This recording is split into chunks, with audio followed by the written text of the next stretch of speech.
We Love Cinéma par BNP Paribas vous présente We Love TFTC. Ce quai est strictement interdit aux civils. J'en savais rien, je vous demande pardon. Si j'en vois un, je vous en informerai immédiatement. Bienvenue dans ce nouvel épisode du podcast We Love TFTC de We Love Cinéma. À mes côtés dans ce studio, Guillaume et Aurélien. Comment allez-vous ? Ça va et toi ? Bon, ça fait longtemps là, qu'est-ce qui s'est passé ? Retour c'est le retour. Non mais c'est le retour, ça fait 3 mois, je crois. Fait plaisir. Mais 3 mois, c'est immense. Ouais. Le dernier podcast, c'était avec les 2 abonnés pour Noël. Et voilà, il y a eu des petits aléas qui ont fait qu'on n'a pas pu tourner ces 3 derniers mois. On va pas rentrer dans les détails, mais je suis ravi de vous retrouver Nous aussi. dans ce studio. Et aujourd'hui, nous recevons Morgane Cadignan. Comment vas-tu ? Salut, ça va. Tu vas bien ? Ça va. On s'est rencontrés il y a pas longtemps. On s'est raconté aussi. Il y a pas longtemps, chez France Inter. Exactement. Voilà, parce que je vais te demander de te présenter pour ceux qui ne te connaissent pas d'abord. Alors, je suis humoriste, autrice, et j'ai un spectacle, je fais du stand-up, ce qui est mon métier principal, et j'ai une chronique quotidienne dans la bande originale sur France Inter tous les jours de 11h à 12h30 où je raconte à l'invité pourquoi je l'aime pas. Très bien. Voilà, en Okay. gros. Donc dans l'émission de Nagui. C'est Exactement. ça. Il est sympa Nagui dans la vraie vie, parce que dans la fausse vie, il a l'air sympa.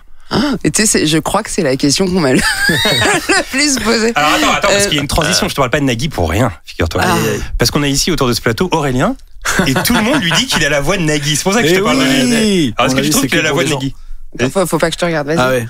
Vas-y. Je sais pas, faut laisser un peu de temps. Après, j'ai un petit chat dans la gorge aujourd'hui, je suis pas sûr que ça marche. Ça marche moins. Non, aucun rapport. Il y a peut-être un truc, mais bon. C'est pour ça que je te parle de ça. Pour l'instant, ça me choque pas. Ouais. Par contre, que toi, tu es la voix de Kian Kojandi, Non, aucun rapport. c'est incroyable. Mais non, C'est attends, incroyable. attends. À l'écoute du On podcast, l'a jamais dit. Ah bon ? Ok, on se retourne, vas-y, parle. Ok. Oui, donc aujourd'hui, nous allons parler de cinéma. Wow, ok. Ah ouais. Ok. C'est incroyable. En fait. Non, donc j'en parlais parce que Aurélien, apparemment, c'est le sosie vocal de Nagui, et aussi parce que peu de gens le savent.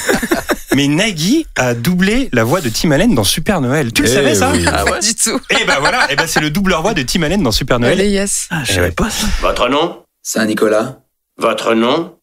Santa Claus, Votre nom ? Père Noël, Babbo Natale, Père Nicole. Papa Didio ! Voici les 2 infos. Et donc, tu as un stand-up qui parle de quoi alors ? Et quels sont les thèmes abordés ? Moi, non, Très bien. c'est un peu sur ma génération et sur les contradictions et sur je parle de développement personnel, d'astrologie, de comment on fait pour essayer d'être un bon citoyen et d'essayer d'être un peu heureux dans un monde qui est un peu compliqué. Et puis en fait, en se rendant compte qu'on n'y arrivera pas et que c'est pas grave. T'es quel signe ? Sagittaire. Sagittaire. Ah, tu as chuchoté, apparemment, c'est pas ouf d'être Sagittaire. Non, c'est juste que j'assume pas du tout. En fait, quand je dis que je parle d'astrologie, je démonte. Je suis un peu blasée, quoi. Donc, je démonte un peu les gens, les meufs. Est-ce que tu peux nous deviner nos caractères selon nos signes ? Par exemple, Guillaume, t'es quoi, toi ? Je suis Capricorne. Et Capricorne, ils sont bien les Capricornes ? C'est mon ascendant, je crois que c'est. Non, mais en fait, ce que je te disais, c'est que dans le spectacle, je démonte l'astrologie en disant que les meufs qui enfin, Ah oui, d'accord. vraiment niquez-vous. Mais en secret, dans mon petit jardin secret, ouais, Capricorne, c'est pas dingue. Mais c'est mon ascendant. Ouais, bon, c'est ce que je veux dire. Ah, Je m'en Aurélien, doutais, je m'en t'es quoi, doutais que toi, c'était pas dingue. je suis Lion. Allez, Comme Lyon. Nagui. Ah bah J'en voilà. sais rien. Très bien, mais Et on toi va. Moi, je suis Verseau. Ah. Ouais, c'est pas mal les Verseaux, non ? Donc, Vous faites ce que vous pouvez. très bien, ok. Alors, dans cet épisode, nous allons nous pencher sur un film qui est devenu par la suite une franchise à succès, Pirates des Caraïbes.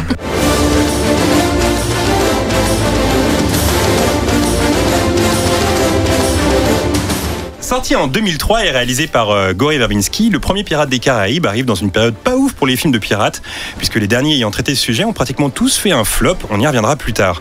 Mais contre toute attente, ce premier opus rencontre un immense succès à travers le monde, récoltant plus de 650 millions de dollars, ainsi que 5 nominations aux Oscars, dont une pour Johnny Depp dans la catégorie meilleur acteur. Suivront par la suite 4 autres films qui rencontreront plus ou moins le même succès. Alors la traditionnelle question qui ouvre ce podcast, quel est votre premier souvenir lié à ce film ? Et je vais commencer avec Morgane, ton tout premier souvenir du premier Pirate des Caraïbes. Le cinéma. Ah, tu l'as vu au ciné ? Ouais, je Très l'ai bien. vu au cinéma en Donc là, on est en 2003, 2003, ouais, où j'avais du coup 7 ans. Ok. Non, je plaisante. C'est trop... Putain, je me suis dit, waouh, elle est jeune. Trop mignon que ça vous choque pas. Non, j'avais 14 ans et je suis allée le voir au cinéma avec mes grands-parents qui étaient en vacances en France. Et c'était cool et je m'en souviens parce qu'on partait en croisière juste après. Ouais. Ah, c'est toi qui avais demandé à voir le film ou c'était eux? Non, c'était moi. Ok, non, d'accord. enfin, à l'époque, non, j'ai pas demandé. Je crois que c'est mon père qui avait dit emmenez-la voir ça. Ok. Et on partait en croisière après, une croisière Costa Croisière, hein, sur vraiment un paquebot de la taille du Mexique, où je me prenais quand même un peu pour un pirate sur ce truc à 19 étages de luxe finalement. Donc voilà, c'est mon premier souvenir au ciné à Versailles. Et parce qu'il faut savoir qu'on a conversé en DM, je t'ai dit tiens, propose-moi 5 films, tu m'as dit non, je ne veux qu'un seul film, c'est Pirates des Caraïbes. C'est ce que tu m'as dit. Exactement. Parce que car je suis méga fan du film, c'est ce que tu m'as dit. C'est mot pour mot. Bah mot pour mot, voilà ça. Ton premier souvenir, Guillaume? Bah ça va être vite vu parce que vous savez on parle souvent des films desquels qu'on n'a jamais vu. Eh ben je l'avais jamais vu. Ah ouais tiens. Et c'est ça, et je l'ai vu avant-hier. Ah ouais tiens. Bah c'est bien. Ouais. Ah ouais, t'as bien aimé? J'étais vraiment passé à côté de Pirates des Caraïbes, j'avais enfin. aucune ref. Ouais, c'est bizarre. Morgane est choquée. Hein. Ouais, mais je suis désolé. J'ai vu Shrek, tu vois. Non, bon, Mais quel rapport? C'est presque les mêmes années. Non, mais j'étais passé à côté et ben voilà. savent pas Du non coup, je l'ai plus. vu il y Et a pas longtemps. tu savais que c'était culte pourtant. Bien sûr, non, mais je savais que c'était culte. Je connaissais Jack Sparrow. Oui, je connaissais le nom, je connaissais même Jack. Black Pearl et tout, je connaissais toutes les refs, mais j'avais pas vu le film. Et voilà, écoutez. T'as passé un bon moment quand même. Oui, j'ai passé un bon moment, c'était agréable. Voilà, Ouais. c'était bien. Très bien. C'était une bonne chronique. Alors, j'ai parlé avec. J'étais au téléphone avec Léopold, le marchand que vous connaissez Oui. ce midi. On parlait de Pirates des Caraïbes et il m'a dit tiens, il y a mon caméraman, mon réalisateur qui m'a dit que le 3 est un chef-d'œuvre. Je me rappelle plus trop du 3, mais le chef-d'œuvre. Ah je crois, si. Ah, c'est un Non, chef-d'œuvre mais apparemment. non, c'est pas un Ah, chef-d'œuvre, oh. mais tu sais, il y a toute la séquence au début. Ah non, je suis en train de me planter. Je vous cache pas, comme j'avais pas vu le 1, j'ai pas vu le 3. Hein. Si, c'est pas Morgane, celui. c'est un chef-d'œuvre le 3 ou pas? Je sais pas, c'est quoi la séquence que C'est tu pas cherches tout le début avec le désert là, blanc, et tu sais, où il se passe plein de trucs, on dirait qu'il hallucine. Avec Si, des ouais, petits où le crabes et bateau tout. il est à l'envers et tout. Ouais, et ça, j'avoue, c'est assez fou. D'ailleurs, c'est un peu ce que Goré, il refait après dans Rango. D'accord. Et toi, Et alors, ton franchement, premier c'est pas souvenir, Aurélien, du film? Et bah, pareil, c'est le cinéma, parce que moi, pour le coup, j'avais 52 ans. À cette époque. Donc concrètement, je l'ai vu, je l'ai vu plusieurs fois. Je me rappelle surtout des tronches. C'est le moment où tu sais Johnny Depp, il a qu'une seule expression, ça devient le mime Marceau le Ouais. mec. Et je me rappelle surtout de ça en fait. Mais j'avais bien aimé. Donc, c'est un bon souvenir pour toi. Ouais, franchement. Puis il y avait Orlando Bloom, il était en train de surfer sur Legolas là, à cette époque-là. Donc c'était un peu dans le délire, genre, on a fait pareil que le Seigneur des Anneaux, mais avec des pirates. Enfin, tu sais, dans l'esprit, c'était un peu ça Ouais. à l'époque. Donc j'avais bien aimé. C'était les grands spectacles et tout. C'était assez cool. Bah, moi, pareil, je l'ai vu au cinéma la première fois avec ma pote Audrey qui m'avait traîné là-bas en me disant ah, ok, ça va être cool, etc. Et moi, j'étais assez fan de l'attraction Pirates des Caraïbes. On va y revenir dans l'émission. Et puis finalement, je me souviens que j'avais passé un bon moment, voilà, quand j'avais vu le premier Pirates des Caraïbes. Et je l'ai revu pour l'occasion hier soir. Et en fait, il y avait plein de trucs que j'avais oubliés et que je trouve cool, comme par exemple les scènes clin d'œil à l'attraction. Ouais. Dans le film, il y a une scène où on peut voir un chien avec les clés dans la bouche, ça on peut le voir dans l'attraction à Disney. Il y a même un moment où il chante la chanson là, Yo. Ouais, les pirates là. Et du coup, il y a quand même plein de clins d'œil. Ils ont respecté l'attraction. Je trouvais Ce qui est fou, ça parce que- assez cool. Moi, j'ai découvert très récemment que en fait, c'était relié. Ah ouais? Ouais, j'avais rien compris. Moi, Mais je pensais pareil. juste que c'était un film de Ok. pirates.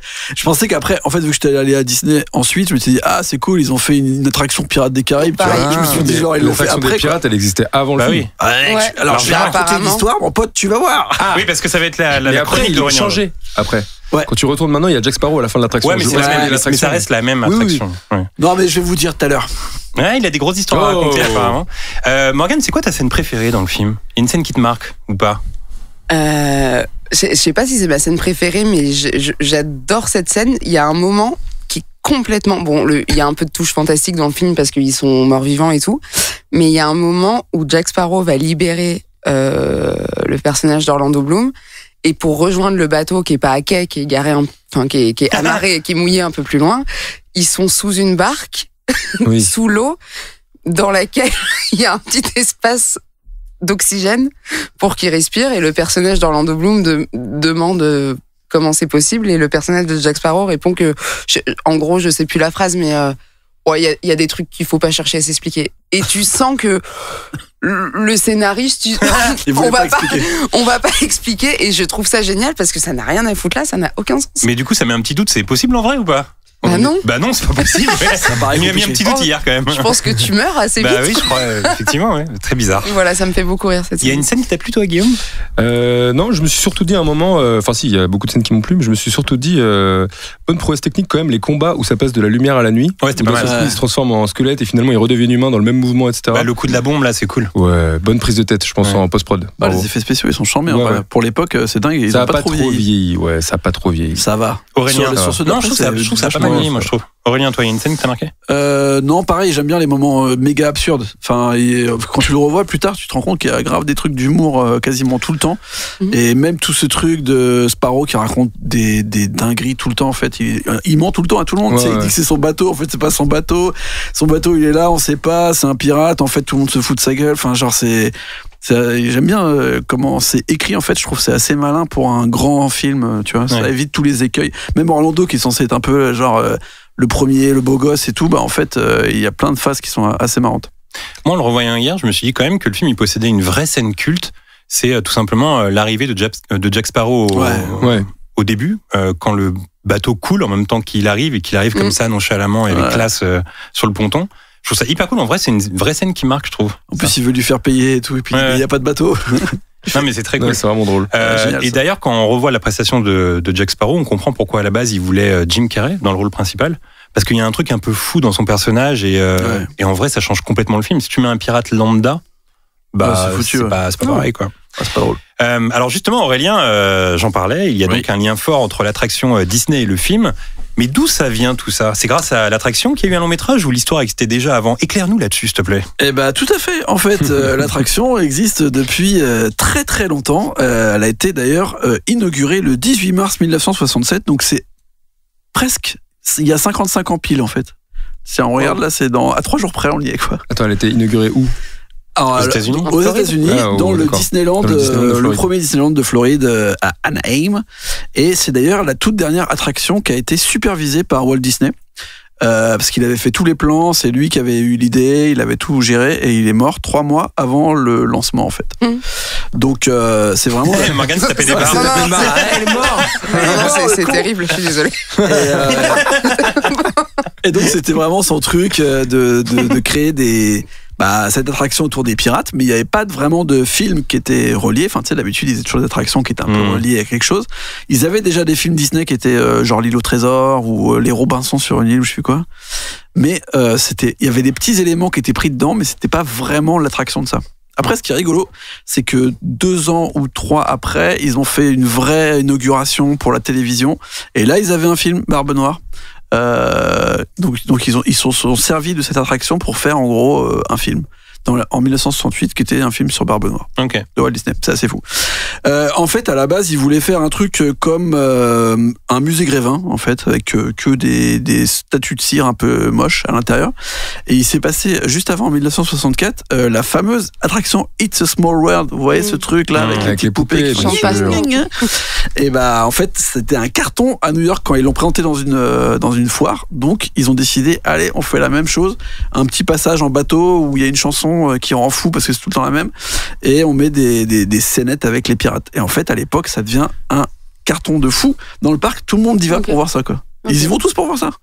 Donc, et à chaque fois qu'ils recréent un parc, donc il y a eu un parc à Orlando, un parc à Paris bien sûr, et un parc à Tokyo. À chaque fois, c'était une des premières attractions qu'ils mettaient en place, et ils la renouvelaient un petit peu, mais finalement c'était vraiment l'esprit des pirates qui faisait kiffer les gens. À chaque fois, c'était pas la même façade et la même façon d'entrer dans l'attraction, mais sinon l'attraction est exactement la même dans les 4 parcs, voire les 5 parcs. Sauf que le tout dernier parc, donc de Shanghai, il a été fait après les films, donc lui il est vraiment relié au film, alors que tous les autres non, pas du tout. C'est une attraction qui est une attraction de pirates qui a rien à voir avec le film à la base, et au fur et à mesure ils ont rajouté Jack Sparrow, des personnages en plus dans l'attraction, mais à la base non, pas du tout. Ok. Et attends, Disneyland Floride, Disneyland Paris, Disneyland Shanghai, il m'en manque 2. Tokyo 5 non Paris, il y a Californie, le premier, Disneyland.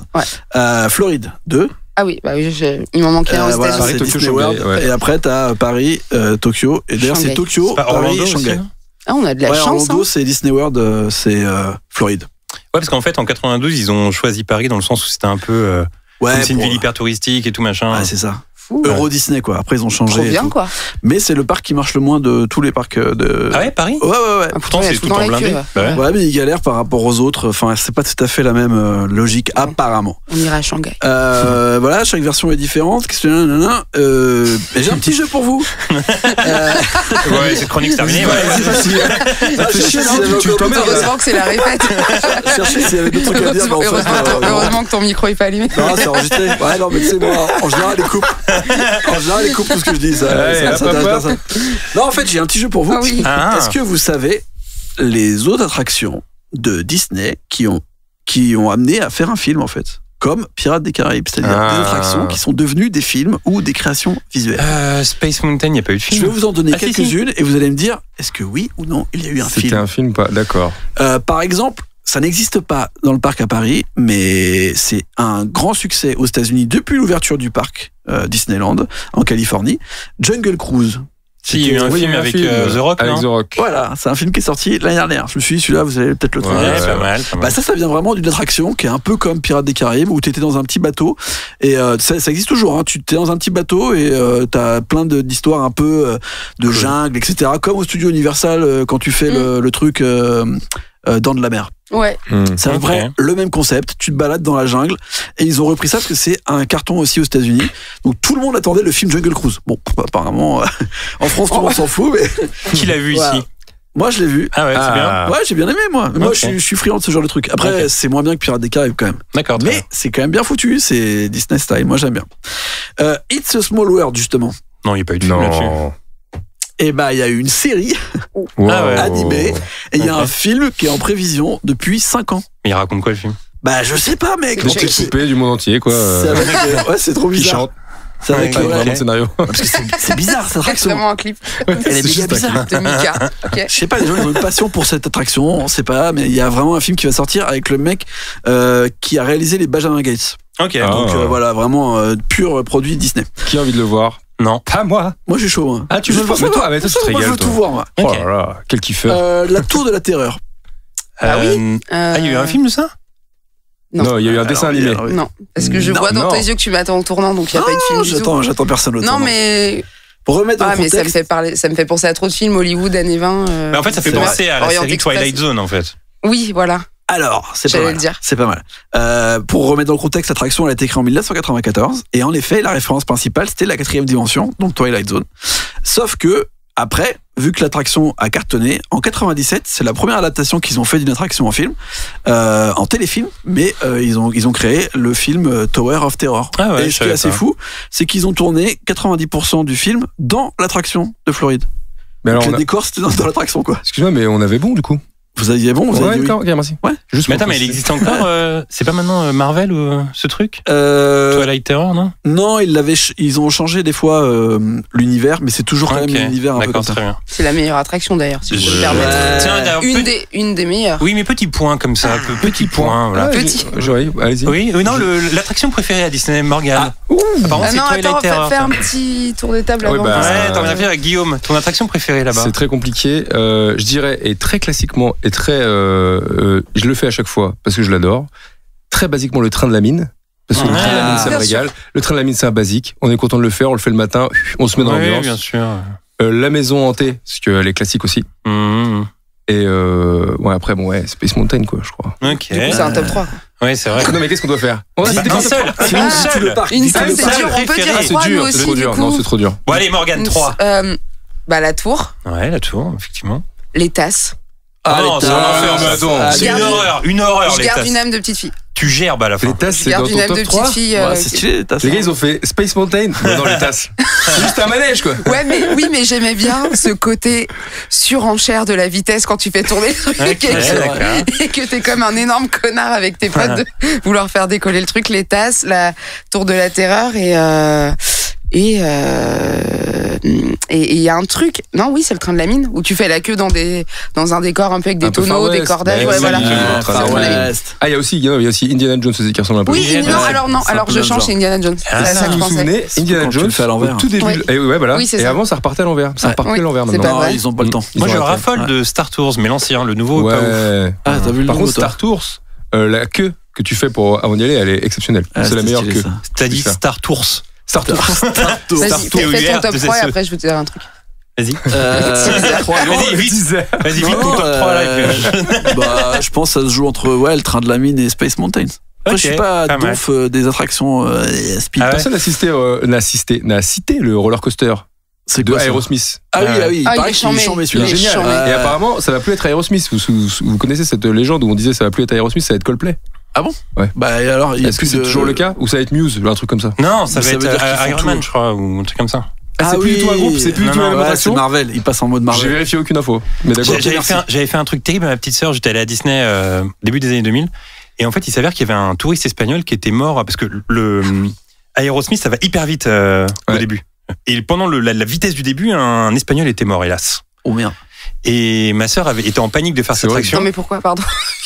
Arrêt cardiaque, quoi. Ah oui, d'accord. Ça va méga vite. Trop speed. Et ma sœur avait trop peur de faire cette attraction. Et bon, j'avais 16-17 ans. Et juste avant, je tiens à tenir quand même au courant qu'un Espagnol est mort. Et du coup, elle s'est mise à pleurer pendant l'attraction. Bah, bien fait. Sale ambiance. Hein. On va là-bas pour s'amuser, évidemment. Et finalement, sale ambiance. C'est normal. Hein? C'est normal, c'est horrible. Mais bien sûr, c'est horrible. Oui, je pensais vous faire plaisir avec cette anecdote. Morgane. Non, oui, mais là où j'ai eu beaucoup de chance sur Disney, pour l'anecdote, c'est que j'ai des gens de ma famille qui bossent chez Air France. Okay. Et le CE Air France, une fois par an, c'est un truc qui est pas trop connu, privatise le premier week-end de décembre, qui est en plus mon anniversaire, le parc. Ah, trop bien. De 18h à 3h du matin, le vendredi soir. Wow. Et ça veut dire que tu fais Disneyland. Genre, sans queue. Jamais. Comme Michael Jackson. Et une fois, avec mon frère et ma soeur, on a fait 17 fois le Space Mountain parce que tu sors, tu rentres. Enfin, c'est fou. Et t'as le parc pour toi de nuit. En plus, c'est Noël, c'est trop stylé. En plus, la nuit, c'est mieux Disney. C'est ouf. Ouais. Et en plus, en décembre, la parade Noël, machin. Et bon, après, on n'est pas 4 dedans. Air France, c'est quand même beaucoup de monde. Et c'est fini. Enfin, moi, j'ai plus le droit parce que j'ai plus de 26 ans. Et j'arrive plus à faire Disney avec les. Enfin, c'est long, quoi. Avec les gueux, quoi. Ouais. Avec les gens. Mais non, mais c'est fou, là. Non, mais sur une journée, t'as pas le temps de faire 17 fois Space Mountain. Mais t'as pas le temps de faire beaucoup d'attractions sur une journée la normale. Tour de la Terreur, en vrai, tu montes pendant 40 minutes et ça, tu descends. Non, mais le meilleur plan que j'avais trouvé, c'était le. Mais bon, ça, c'est comme le ski. Enfin, je te parle de la queue. Merci. Ah, c'est vrai.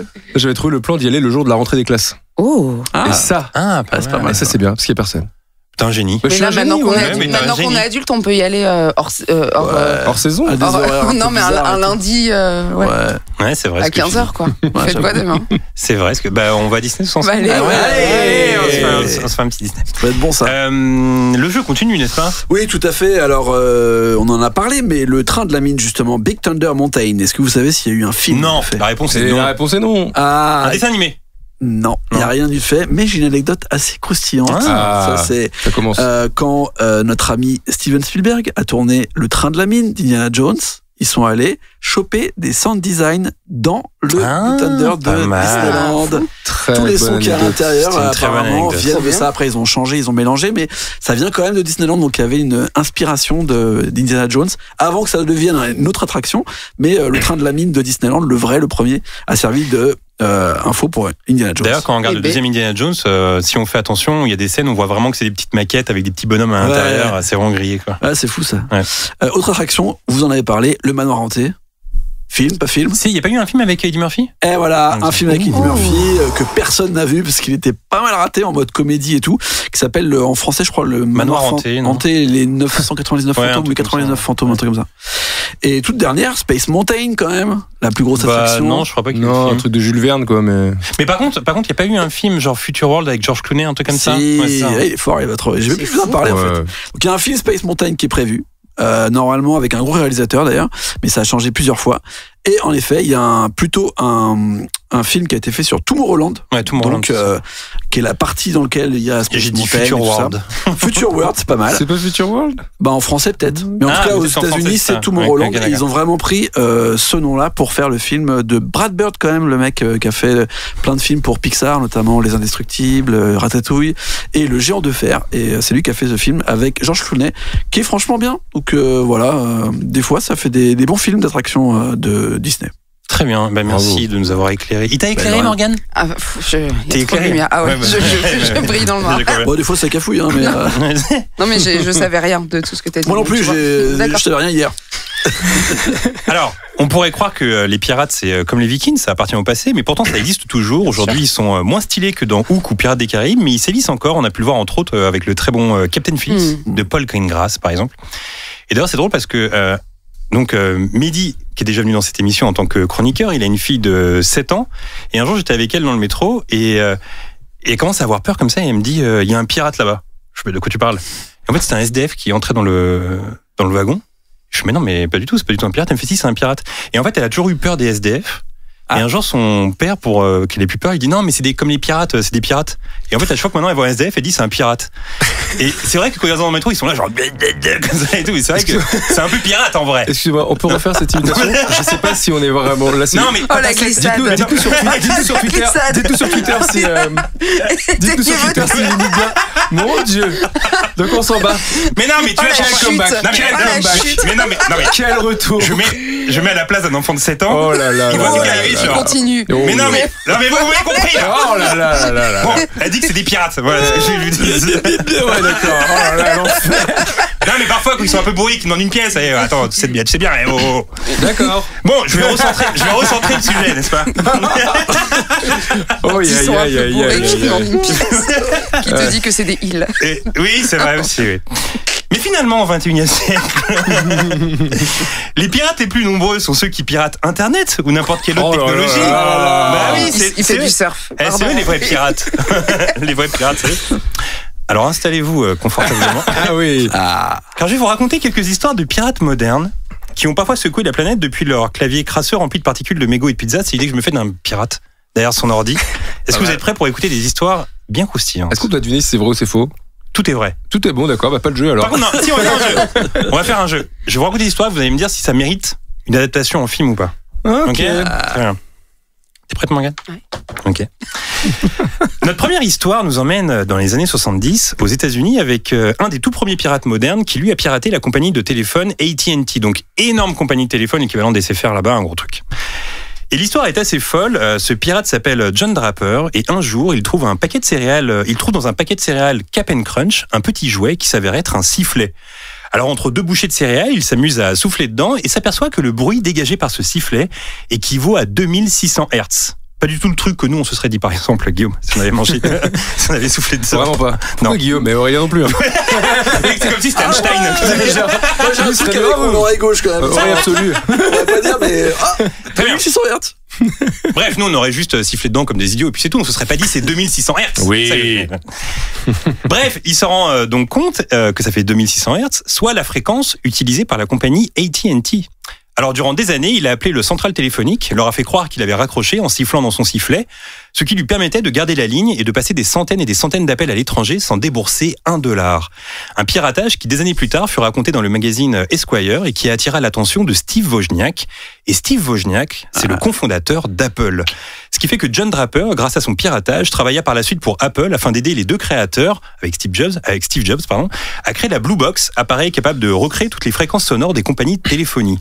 Voilà. Est-ce que ça mérite un film sur la vie de John Draper? J'ai une question quand même. Ouais, quand même, vas-y. Une question technique. Il appelle et il souffle dans son sifflet pour faire croire qu'il a pas raccroché. En fait, t'appelles le central téléphonique. Oui. Et franchement, tu m'en demandes trop là. Non mais c'est trop compliqué. En fait, c'est qu'à l'époque. Lui, regarde, toi, c'est Einstein. Ouais, c'est Einstein. Non, mais t'avais des fréquences pour passer pour quelqu'un de AT, en gros, pour pas payer les conversations. Donc en fait, t'appelais le serveur et tu disais bon bah je suis un technicien de AT&T. Donc t'avais une fréquence pour dire on paye pas là, c'est genre moi. Et donc lui, il avait trouvé le sifflet pour faire cette fréquence. C'est ce que j'allais dire. Et donc avec cette fréquence, il pouvait pas payer le téléphone pendant 1000 ans. C'est très bien expliqué, merci. Mais voilà, c'était très très bien expliqué, c'est ce que je comptais dire juste après. Donc est-ce que ça mérite un film, la vie de John Draper? C'est bien, c'est un petit film. Un téléfilm, tiens. Ouais, Morgane n'a pas l'air convaincue, elle fait la moue un peu. Elle fait la moue. Oh là là. Bon, je garde mon jugement quand on aura entendu les autres histoires, mais. Ouais, non, mais t'es pas très chaud pour voir ce film. Non, mais une fois que t'as dit ça, bon. Enfin, tu vois, Mais si, on le voit avec son petit sifflet, Oui, là. mais ça va être une super scène. Il va siffler, manger des C'est céréales, vrai que c'est relou. appeler le Japon. Et puis... En fait, on le voit appeler toute sa famille, tout le Oui, film, voilà. il passe des appels. Je vous rappelle qu'ils font un film It's Small World quand même. Donc celui-là, Oui, je pense c'est qu'on vrai. peut le faire. Oui, c'est vrai. On peut le Bon, faire. tu penses que ça mériterait un film, toi, Aurélien? Ouais, un truc. Bah, surtout la ultra partie son où et il travaille avec Steve Jobs et Oui, voilà. Wozniak. tout. Ouais, Ouais, ça, si on c'est a pas vu mal. d'inventer des trucs avec les sons. ça va Allez, être ok. stylé, un Ok, peu. vous m'avez demandé de créer un jeu. Voilà, j'ai un jeu. C'est un très bon jeu, bravo. Très bien. Deuxième histoire. Oui. Vous l'avez aimé cette première histoire? C'était fou. Ouais, C'était ouais. bien, hein. Ok. Faisons maintenant un bond en février 2000 au Québec, figurez-vous, avec un jeune pirate de 15 ans seulement nommé Michael Kals. C'est un ado, somme toute, assez classique, qui, comme chaque ado, s'emmerde. Et un soir où il s'emmerde plus particulièrement qu'un autre, devant son ordi, il dit « Tiens, grâce à mes skills en ordi, je vais faire chier des gens sur Internet. Je vais pas juste chier. » C'est pas le même début d'histoire. C'est Tiens, pas je du vais tout le chier. même début d'histoire.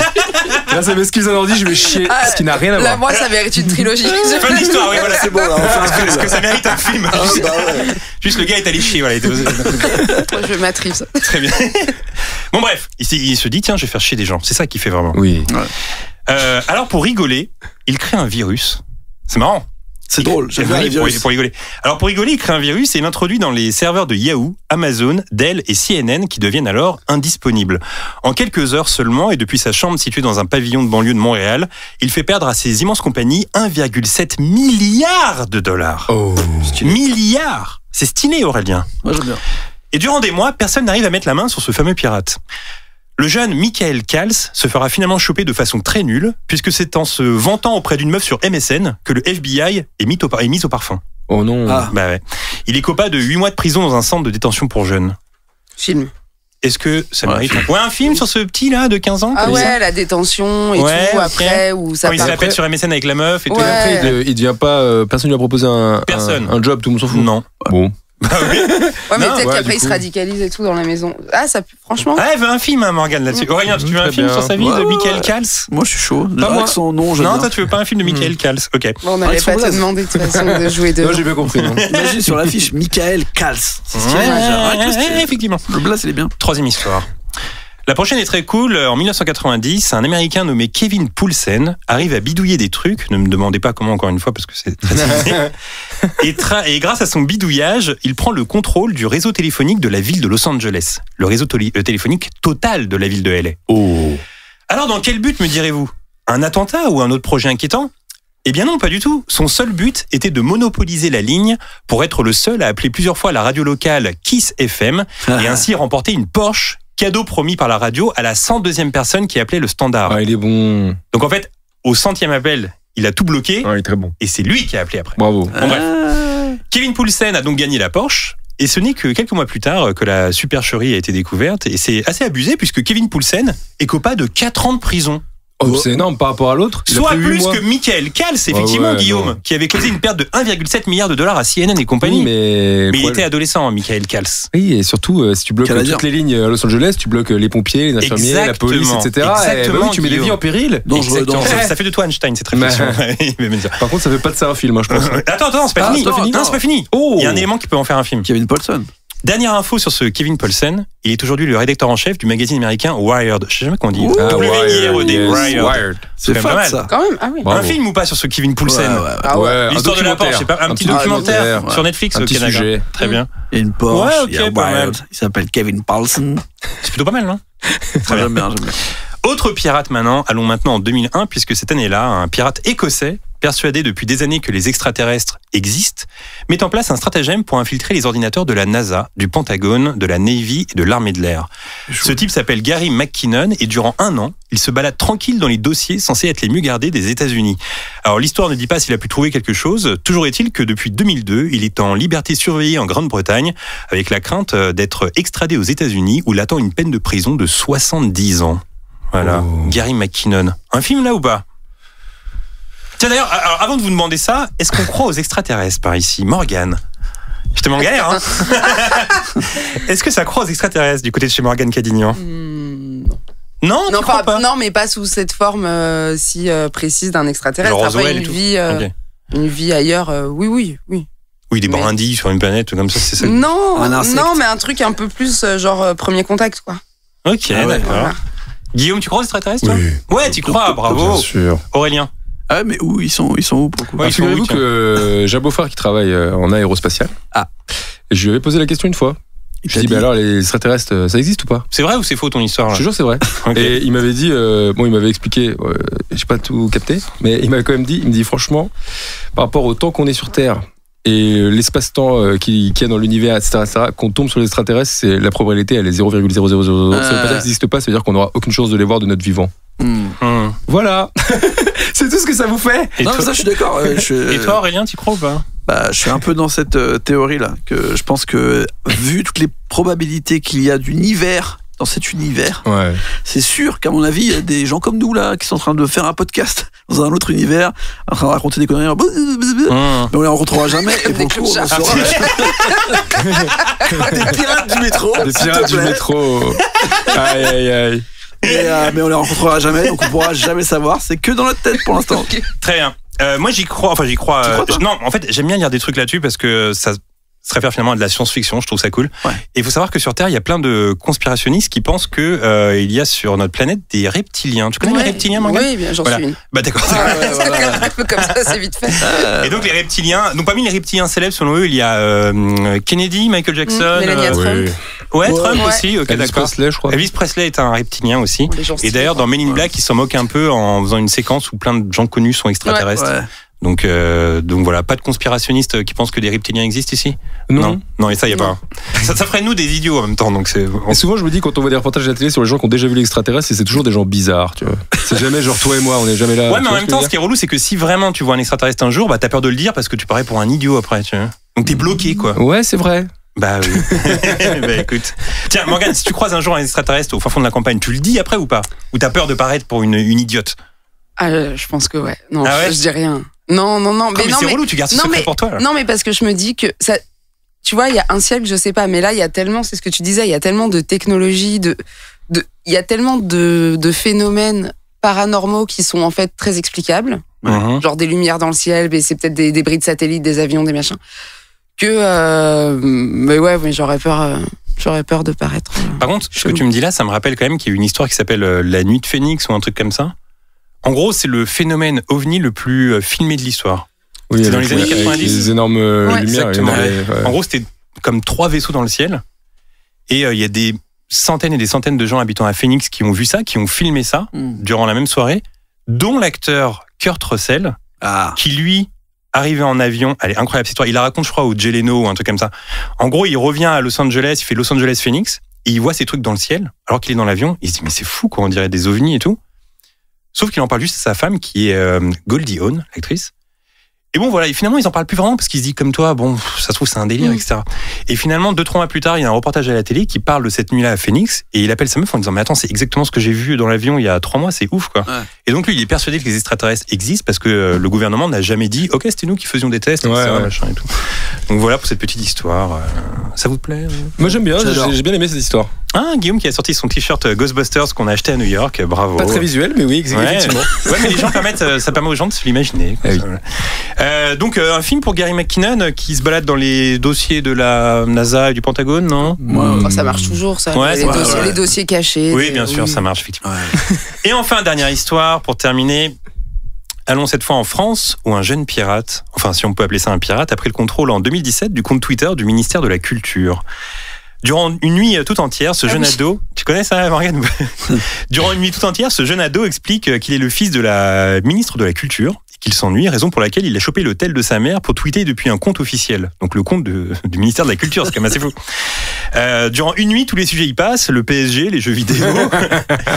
Et très rapidement, plusieurs utilisateurs communiquent avec lui. Certains l'avertissent en lui disant « Attention, tu mets ta mère en danger en faisant ça ». Ce à quoi il répond « Toi, ta mère la chiennasse ». Wow. Bah oui. D'autres lui disent « Arrête, c'est hyper gênant de faire ça ». Ce à quoi il répond « Gênant comme les nudes de ta mère ». Tout ça sous le compte officiel du ministère de la Culture. C'était drôle. Cela continue durant des heures durant laquelle il conseille des chaînes YouTube, comme par exemple celle de The Kairi 78. En vrai, je trouve ça drôle qu'un jour, le compte Twitter du ministre de la Culture a proposé The Kairi. Comme chaîne, c'est un peu culte. Bon, finalement, les posts furent supprimés le matin suivant, juste avant un tweet disant « Le compte du ministère a été usurpé entre 1h et 5h du matin. Toutes nos excuses pour ces tweets indésirables. Nous essayons de régler le problème. » Là encore, l'histoire ne dit pas si cet ado s'est fait défoncer par sa mère, mais j'imagine que oui, Guillaume. Hein? Mais attends, mais ça, c'est juste un ado qui l'a fait. Bah ouais. C'est pas un hack ou quoi que ce soit. Non, c'est un ado. C'est juste vraiment le d'accord. Ouais, c'est l'ado qui a pris le compte de sa mère, qui a pris son tel et qui a tweeté avec toute la nuit. C'est pas vraiment un pirate. Ouais, c'est un petit pirate quand même. Il a piraté le téléphone. téléphone. Un moussaillon, quoi. Non mais justement, ce que tu me dis là, ça. Bon, on est d'accord qu'il n'y aura pas de film là-dessus. Hein. Non, je pense pas. Voilà. Justement, non mais ta question justement, ça me permet une transition. Ah, mais c'est fait exprès. Bah oui. Et non. Est-ce que finalement, aller dans le portable de sa meuf ou de son mec, ça fait pas de vous un petit pirate quand même? Parce qu'on pirate le téléphone de quelqu'un d'autre finalement, non? Morgane se positionne là-dessus alors. Bah, déjà, est-ce qu'on a le droit de le faire? Bah non, je crois qu'on n'a pas le droit de le faire. Faut pas le faire. Est-ce qu'on a le droit de le faire, Morgane? Non, Qui l'a déjà fait? Moi, je l'ai déjà fait, bien sûr. Moi, je l'ai jamais fait. Bon, allez, genre t'as jamais regardé dans le portable de ta meuf? Jamais. Pas une seule fois? Non. Bah, t'es Richard Gere. Bah, t'es Richard Gere, en fait. C'est vrai, jamais je l'ai fait. Morgane, est-ce que t'as déjà regardé dans le portable d'un mec? Ouais. Bah voilà, allez, voilà. Bah oui, bah excuse-moi. Oui, bon, dis oui, Guillaume. Oui, mais franchement, sur une relation assez longue, oui, tu vois, sur plusieurs années, j'y allais une fois par an, voilà. Oui, non, mais pourquoi par exemple? Je sais pas. Et tu trouvais des trucs ou pour pas? petit chèque pour voir si le changement d'heure est bien fait. Non, mais petit chèque, petit ménage de printemps. Et bien sûr. Et je trouvais rien. Et plus tu trouves rien, plus tu fouilles. T'es là, je suis allée dans LinkedIn. Oh non. Et non, mais à un moment, ça m'a posé question. Je me suis dit, mais en vrai, meuf, peut-être que t'as envie de trouver un truc. Non mais justement c'est drôle parce qu'on est déçu de pas trouver un truc alors qu'on devrait être content. On est là, ouais. Putain j'ai rien trouvé. Tiens. Mais il a une merde. Il parle qu'à moi en fait. Donc t'es un peu une pirate finalement. Oh, ça, non, une fois. Ouais, je suis une pirate sur des tonnes de trucs, mais non, pas ça. Non, ça une fois. Mais non, ceci dit, le faites pas chez vous quoi. Aurélien, t'as déjà regardé dans le portable de la meuf? Pas vraiment. Ah ouais, non pas vraiment, c'est dire oui ou ça veut dire non? Non, c'est genre quand elle me le demande quoi. Ouais. Ah oui, mais du coup, ça m'arrive de regarder, de faire des trucs, mais c'est pas, tu vois, voilà. Si c'est elle qui demande, c'est plus du tout le sujet. Bah oui. Tu peux regarder dans mon téléphone? Ah ouais, mais. On m'a déjà beaucoup piraté par contre. Je sais que. Ah oui, c'était ma deuxième question. Est-ce que vous êtes déjà fait pirater? Question intéressante. Bien sûr. Tu t'es fait pirater? Ouais, tu t'es fait pirater, Morgane. Ah ouais? Bah, je me suis fait pirater des mecs ont fouillé dans mon téléphone quoi. Ah. Non, parce qu'on a déjà piraté ton compte Insta, ce genre de truc, ta boîte mail ou tu vois ce genre de choses. Ton compte en banque. Non. Non, je crois. Non, je crois pas. Non, c'est jamais arrivé par ici. Hein. Compte en banque une fois, ouais. Ah ouais, tiens. Ouais. Relou. Ah ouais? On a acheté quoi avec? Des billets pour en Inde. Ah quand même. Ouais. Et j'étais là, non, pas du tout. Et finalement, non, mais voilà. Ok, tu t'es fait rembourser ou pas? Oui, tout à fait. Ah, c'est ton histoire, c'est deux fois parce que une fois, c'était un méga hack où il prenait 0,2 centimes à plein de comptes. Ah, c'est une bonne idée, ça, parce que tu t'en rends pas Et compte. en fait, du coup, personne s'en rend compte et j'étais là. Et après, on me les a remboursés. Je dis, mais attendez. Ah non, c'était pas ça. Pour me faire rembourser les centimes qu'on m'avait pris, il fallait que j'envoie un recommandé. Du coup, ça me coûtait plus cher. Du coup, c'était complètement débile. Okay. Surtout la flemme, non? Ouais, la flemme de ouf. Vas-y, garde tes 2 centimes, vas-y, c'est pas grave. Très T'es bien. un prince quoi. Ah, je suis un prince. Pour les pirates du métro. Très bien, donc moralité, ne pas regarder dans le téléphone. Non, mais non. Ah, ça, le truc à l'ancienne, quand il n'y avait pas les téléphones, c'était de regarder dans les vestes pour voir s'il n'y avait pas un petit mot ou un truc comme ça. C'est fini ça. Les cols de le rouge à lèvres sur les cols de chemise, ça c'est un truc mais c'est un peu élégant quoi. Mais déjà, qui roule des pelles à des cols déjà? Non mais il y a franchement. Pourquoi il y a du rouge à lèvres sur les cols? Une meuf qui a du rouge à lèvres rouge, c'est pas alors c'est moins cliché qu'un col de chemise, mais ça fera toujours une tache quelque part. De ouf. Et est-ce que tu penses qu'alors elles font exprès de mettre un rouge à lèvres pour que la femme du mec grille? C'est une petite technique ça quand même. Mais Morgane sourit, apparemment c'est une technique. Je crois que est-ce que maintenant qu'on cherche dans les téléphones, on cherche moins dans les vestes? Bah oui, je pense qu'on cherche plus dans les vestes. Bah, non mais dans les vestes, il peut y avoir des vestes. Il peut y avoir des bons trucs dans les vestes. Non, mais tu peux noter le numéro sur un ticket de métro. Ce qui est terrible, c'est que maintenant t'as tout sur ton téléphone. Enfin, moi j'ai Apple Pay, tu peux retracer tous les paiements que j'ai. Enfin, Uber aussi. Ouais, Uber. Mais j'ai une histoire formidable d'une meuf. Par contre, on n'a pas le temps, donc je vais enchaîner sur la. Mec qui casse comme ça. Attends, non, d'une meuf qui a capté que son mec la trompait. Parce qu'elle avait sur son iPad à elle connecté la Fitbit, le truc des battements cardiaques de la Fitbit de son mec, quand il disait qu'il était en réunion tard au bureau, se tapait des grosses pointes cardiaque à 130 de manière c'est fou ça. très très C'est régulière. tellement fou qu'on dirait que c'est inventé. Tellement c'est fou. Non. Peut-être qu'il a juste aux toilettes. Incroyable. Ouais, peut-être qu'il était. Non, pas du tout. Non, c'était pas moi, mais après, c'est peut-être inventé dans Mais donc, la ça veut dire mesure où j'ai lu ça sur Internet. Non, mais donc, c'est-à-dire qu'elle en a déduit qu'il était en train de coucher avec une femme parce que ses battements étaient. Peut-être qu'il faisait un running ou je sais pas, il courait. Non, mais c'est un. Réunion très stressante, ouais. C'est un battement d'orgasme de vraiment 10 secondes, quoi. Enfin, si vous arrivez à avoir des orgasmes de 45 minutes, tell me, mais. Bon, après, je trouve ça un peu dur pour lui parce que ça peut être une palpitation pendant la réunion. Il s'est cassé la gueule dans l'escalier, le mec. Il fait de l'arythmie, tu sais. C'est juste pas de sa faute. Juste, il peut avec la meuf pour ça. Ça, le men's club, là? Non, il a trompé, d'accord? C'est une femme parfois, je t'ai dit. Par contre, moi, je connais l'histoire d'une nana qui a découvert que son mec la trompait parce que les téléphones, ses textos étaient reliés à son iPad. Ceux qui étaient chez elle. Ah là, déconnecté. Ouh là là. Oui. Et c'est son iPad, elle voyait la discussion en direct. Et tu regardes un film. Non, mais même de recevoir WhatsApp sur ton téléphone, tu regardes un film avec quelqu'un. Moi, j'ai pas eu ça. En vrai, j'ai pas eu d'histoire de tromperie, mais le petit truc un peu affiche où tu regardes un film avec le mec. Et enfin voilà, tu vois, t'es sur un deuxième petit rendez-vous. Okay. Et là, j'ai ma pote. Et t'as juste le message Camille, alors tu l'as chopé. Ah, relou. Et ouais. Et vraiment le moment de. On fait comme si on n'avait pas vu, quoi. Tout le monde l'a vu. Ouais, mais tout le monde l'a vu, on est en train de regarder un film sur l'ordi, quoi. Aïe. Voilà. Et la réponse était non.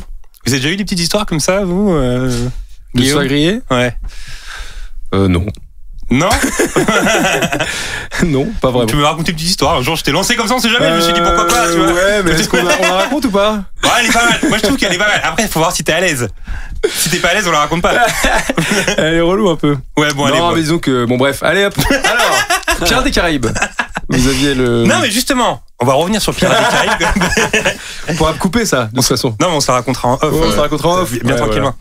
Voilà. N'hésitez pas à demander sur Twitter à Guillaume l'histoire. En masse, en le nommant. Alors, Guillaume, j'en parlais en intro. Pirates des Caraïbes a fait un carton dans le monde et c'était pas gagné car quelques films sur ce sujet ont méga floppé, dont un en particulier.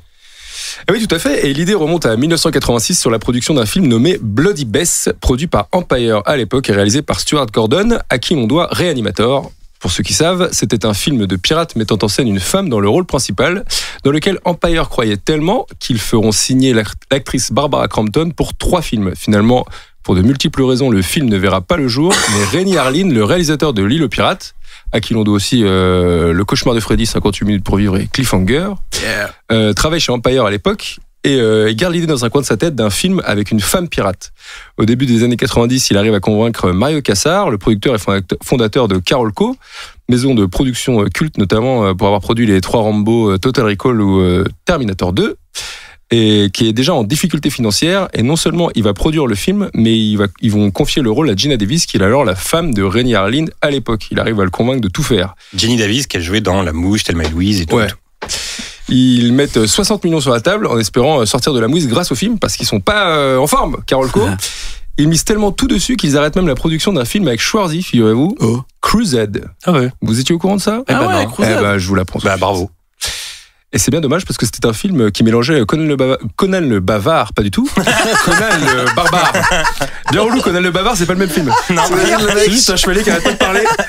Conan le Barbare et Braveheart. Ça mélangeait les deux avec Schwarzy qui part aux croisades. Ok. Et il y avait déjà le casting, il y avait déjà 13 millions sur la table pour lancer la production du truc.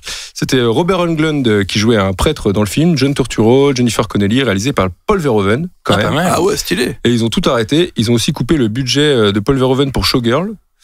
Et ils ont aussi coupé du budget à Roland Emmerich pour Stargate.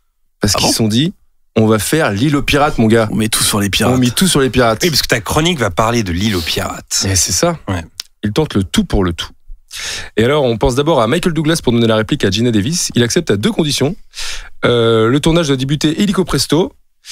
Et parce qu'il aura pas d'autres dispo, il dit. Et une raison très sympa, puisqu'il dit non, un film avec une meuf en tête d'affiche, j'y crois pas. Donc je veux 50% du temps d'écran de Geena Davis, sinon je le fais pas. Super. Et ils disent c'est relou, mec, parce qu'en fait c'est le concept, tu vois. Du coup ils trouvent pas trop d'accord et finalement personne ne peut trouver de compromis, donc c'est un refus de la part de Michael Douglas. Et ensuite on pense à une liste impressionnante de noms: Tom Cruise, Keanu Reeves, Russell Crowe, Liam Neeson, Jeff Bridges, Tim Robbins, Daniel Day-Lewis, pour ne citer que, et tout le monde dit non. Déjà ça sent mauvais quand tout le monde dit non. Ça sent mauvais. Mais tout le monde refuse et ça sent le roussi. Finalement, le seul à accepter, c'est Matthew Modine, donc qui est dans le film L'île aux pirates, qui avait joué dans Birdie et Full Metal Jacket, qui a été repéré notamment pour ses talents d'escrimeur, parce que c'était un pro d'escrime. Voilà. S'ajoute à ça un scénario peu impactant. Qui a nécessité réécriture sur réécriture et qui a fait perdre un temps fou à la production, qui avait déjà lancé les décors et qui doit faire les modifications en fonction des réécritures. Le scénario sera finalement réécrit 6 fois par 6 mains différentes et les retards seront compensés par Renny Harlin lui-même, qui va mettre 1 million de sa poche pour pallier au problème. Lorsque le tournage débute entre Malte et la Thaïlande, les techniciens tombent tous malades, victimes d'indigestion et d'insolation. Le premier chef opérateur se blesse à la cheville au bout de 2 semaines et il est remplacé par Peter Levy qui a bossé sur Ricochet, Predator 2 ou encore Freddy 5, mais il s'embrouille avec Renny Harlin et il est viré du tournage. Jusque-là, tout va bien? Pas du tout, puisque cool. Comme il s'est fait virer du tournage, il y a une partie de l'équipe qui dit « Ah bon, il se barre? Bah nous aussi !» Du coup, ils sont là. C'est une galère. C'est vraiment une galère. Renny Harlin et Gina Davis, ils se disent « Bon, bah, c'est quoi, vas-y, c'est relou, tant pis, on arrête quoi. » Sauf que Mario Kassar, il dit non, mais les gars, on peut pas arrêter parce que j'ai tout misé sur ce film. Donc, si ça s'arrête, c'est pas possible. Donc, on va le faire quand même. Donc, ils maintiennent le projet en place. Finalement, le film, au lieu des 60 millions de base, va coûter 115 millions de dollars. Oh yes. Et comme la mouise appelle la mouise, Carol Co annonce sa faillite 1 mois avant la sortie du film. Et ben voilà. Du coup, le film, en plus d'avoir fait couler la boîte, il va bénéficier d'aucune promo. C'est une catastrophe. Les retours sont catastrophiques. La presse sac unanimement le film et les entrées sont très minces. Il va rapporter 10 millions de dollars. Je vous laisse faire le calcul. On parle de 105 millions de pertes. C'est colossal. C'est le film qui devient le plus gros désastre financier de l'histoire du cinéma. Et il va même intégrer le Guinness des records à ce titre. Très triste. Et pourtant, beaucoup s'accordent à dire que c'est loin d'être mérité et que c'est une concordance de malchance parce que c'est pas vraiment un navet. Apparemment, il y a vraiment même des bonnes scènes, etc. Moi, j'ai jamais réussi à le voir en entier, ce film. Mais moi, je l'ai pas vu. Ok. Figurez-vous, je vous parle d'un film que je n'ai pas vu. Très bien. Mais je reconnais l'histoire. et alors, attendez, parce que je cherchais un petit truc positif à dire sur le film. Il a tout de même eu une adaptation en jeu vidéo sur Game Boy. Oui, sur Super Nintendo aussi. Et sur Super Nintendo. Alors, j'ai quasiment rien trouvé à propos du jeu, si ce n'est une critique de l'internaute Antéchrist, qui lui a mis la note de 1 sur 5 avec la mention bof. C'est l'affaire de bout en bout, L'île aux pirates. C'est horrible. Ouais, et donc c'est une des raisons pour lesquelles peu de gens croyaient au succès de Pirates des Caraïbes. En disant que les pirates, ça portait malchance au cinéma, etc. C'est devenu un gros chat noir du cinéma, le pirate. Alors qu'il y avait eu un film de pirates réalisé par Roman Polanski, il y en avait quelques-uns quand même qui avaient fonctionné dans le passé, mais dans les années 80-90, méga flop, raison pour lesquelles... ça l'a rendu culte, du coup, L'île aux pirates, mais bon, au mauvais sens du terme. Est-ce que tu as donné envie à Morgane de regarder L'île aux pirates? Bof. Comme la mention, ouais. Comme la mention. Alors Morgane, j'ai piraté ton Insta hier. D'accord. Ouais. Et je t'avoue que les DM étaient un peu chiants car dedans tu passes ton temps à demander à tes proches s'ils possèdent des anecdotes croustillantes sur des films. Eh bien figure-toi que ça tombe bien car il est venu le moment des anecdotes croustillantes sur les films. Donc c'est toujours un super lancement. Te ravir. Bah tu vas être ravi. T'es contente d'entendre des anecdotes croustillantes? Bah tu vois, vu que t'es fan.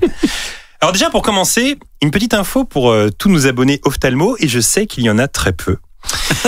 Figurez-vous que Johnny Depp portait durant le tournage des lentilles qui font aussi lunettes de soleil, ce qui lui permettait de regarder le soleil les yeux ouverts. Et j'ai appris par la même occasion qu'il existe des lentilles qui font lunettes de soleil. Tu le savais, ça, Morgane? Ouais, mais je savais l'anecdote. Ah ouais, tiens. J'aime vraiment beaucoup ce film. Ah oui, d'accord, très bien. Mais attends, mais on savait ici que les lentilles, ça faisait lunettes de soleil? Absolument pas. Mais ça coûte une tonne, je crois. Ah ouais? Ouais. Genre combien? L'île aux pirates. Va au bout de ton info parce que nous on est très précis dans ce podcast. Genre entre 10 et 1 million d'euros. Et 1 million d'euros, oui, ça fait beaucoup. Geoffrey Rush. Tu vois qui c'est, Geoffrey Rush? Oui. L'acteur qui incarne Barbossa a une théorie. Il pense que les gens regardent l'écran comme on lit un livre, de gauche à droite. Alors durant le tournage, il demanda à être placé toujours à droite afin d'apparaître à gauche sur l'écran, espérant ainsi prendre toute la lumière, ce monstre d'ego. Ah c'est quand même assez fou, non? Mal, ça. C'est une bonne technique que je vous donne. Si un jour vous faites du cinéma, soyez à la gauche de l'écran. Ok. Ça marche pas pour les gens qui lisent de droite à gauche pour le coup. Oui, c'est vrai. Exact. C'est pas mal de gens quand même. Keira Knightley. Transition Keira Knightley. Ouais. Après avoir obtenu le rôle, était persuadée qu'elle allait se faire virer au bout de 2-3 jours de production. Elle avait donc emporté avec elle seulement 3-4 trucs dans ses bagages. Et c'est vrai que quand on voit le film, on a l'impression qu'elle est plus âgée, mais quand elle tourne, elle a 17 ans, Keira Knightley. C'est incroyable. Elle a 17 ans. Ouais, elle fait genre 24-25. Et ils l'ont pas pris parce qu'à la base, ils voulaient Nathalie Portman et ils cherchaient une meuf qui lui ressemble. Ce que tu viens de dire, c'est très croustillant. C'est une info croustillante. Bah, bravo. C'était dans ta liste? Non, c'était pas dedans, tu vois. Et bah bravo, bah toi tu complètes ma plaisir. liste comme ça, c'est incroyable, bravo. Mais non, mais 17 ans, c'est incroyable, ce qui fait que... Elle fait beaucoup plus. Ouais, elle fait plus, et ce qui est relou, c'est que sa mère était donc obligée de l'accompagner tout le temps avec elle.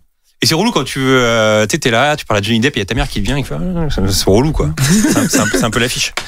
Alors, avant le tournage, Johnny Depp proposait à Disney une idée qu'il trouvait géniale.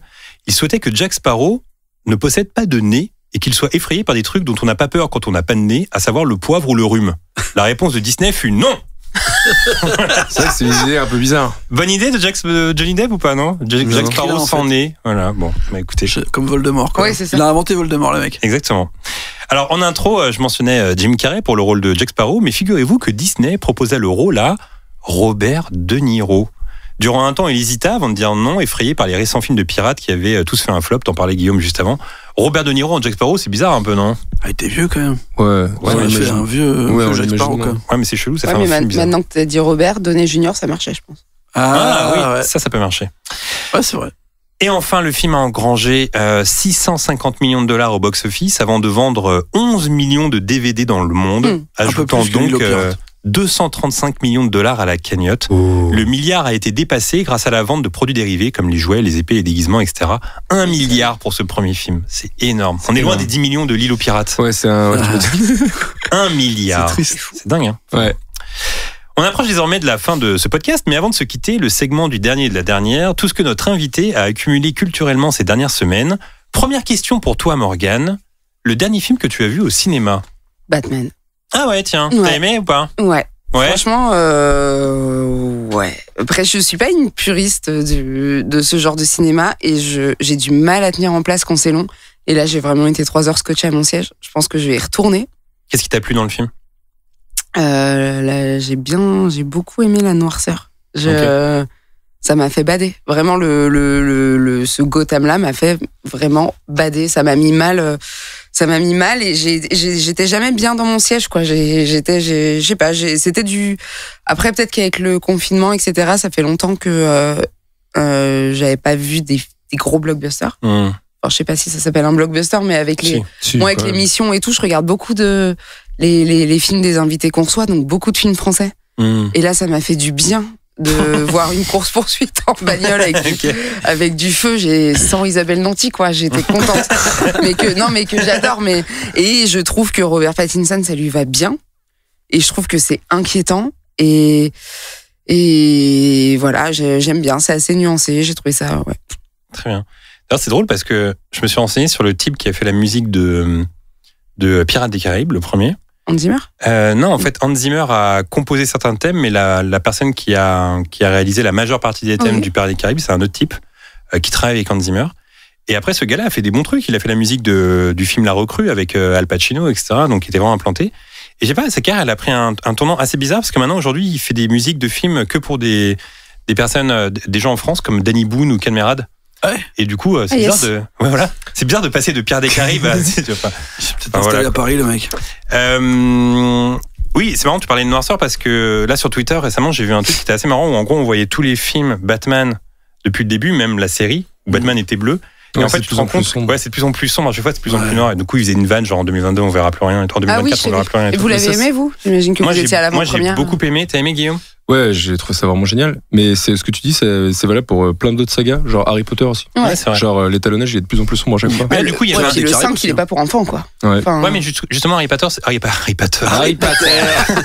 Potter, c'est cool parce que du coup, ça va avec le personnage qui grandit. Ouais. Quoi. Ouais, c'est vrai. T'as aimé, toi, Aurélien, ce Batman? Pas encore vu. Pas encore vu, là? Non. Ok, très bien. Donc, on va pas te spoiler, mais en tout cas, je vois quand même des gens sur Twitter qui disent ouais, pas terrible, The Batman. Les gars, quand même. allez là-haut, allez là-haut, arrêtez quand même. À skip un peu long. Arrêtez là. Moi, vraiment, j'étais avec mon frère et il y a vraiment des moments où on se regardait en disant oh là, c'est chaud. Ouais. Parce que c'est une ville où t'as pas envie de vivre, ça va de mal en pis, il pleut, ça va jamais. Et à la fin, moi, j'étais usée pour eux de tout ce qui leur arrive dans cette ville. Et parfois, tu vas au ciné avec des potes et puis tu leur demandes s'ils ont aimé le film. Ils ont juste une critique sur le film. Par exemple, je suis allé le voir avec Mehdi. Je suis alors, t'as aimé? Il me fait attends, c'est quoi cette ville? Il pleut tout le temps. Je fais c'est ça ta critique sur le film. C'est ça. C'est tout ce que t'as retenu. Il pleut tout le temps. Bon. Le dernier film que t'as vu via une plateforme? Pas forcément un film nouveau. Hein. Non, bien sûr. Comme des garçons. Non, pardon. Comme des frères, d'Hugo Gélin, sur Netflix. Ok, et alors t'as apprécié? Jamais vu. Oh, c'est un film doudou, je l'ai vu 6-7 fois. Ouais. Sur quelle plateforme? Sur Netflix. C'est dispo sur Netflix, très bien. La dernière série que tu as regardée?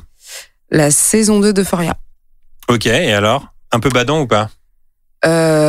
Super chouette. Un peu, c'est pas. Vous avez pas vu? Si. Jamais vu, mais en fait, il faut être dans un mood pour se C'est toujours badant. C'est pas gay. J'ai trouvé que par rapport à la saison 1, c'est en termes de réal, de lumière, c'est fou. Ils se font plaisir et il y a de plus en plus d'épisodes concept où vraiment ils mettent les musiques jusqu'au bout. Ça part un peu en Corée et tout. J'ai trouvé un tout petit peu au détriment du scénar et des arches. Du coup, et parce qu'il y a un moment, t'es là. Bon, ouais, c'est ouf. Il y a des lumières, des néons, tout le monde est foncé. Là, le mouvement de caméra est dingo. Est-ce qu'on peut savoir ce qui se passe après? Parce que il y a des longues scènes en voiture qui sont hyper belles et tu sens qu'ils se font kiffer. Épisode 1, l'épisode 2 ou 3 où je me suis demandé, ok, c'est juste un clip, quoi. Ouais, c'est un clip, exactement. T'es monté là, ok, mais. Ah bah je crois que c'est l'épisode dont tu parles où je spoil 3. Pas, mais où tu vois l'enfance du père d'un des personnages. Ouais. Et il y a beaucoup de musique et il les laisse jusqu'au bout. Alors c'est bien, hyper cool d'écouter les sons jusqu'au bout, mais bon, t'as envie de savoir ce qui va se passer. Mais le final, quand même, avec la pièce de théâtre. Il est surtout l'avant-dernier épisode. Il est incroyable. En écriture, c'est waouh. Ouais, c'est très chaud. La dernière chanson que tu as écoutée?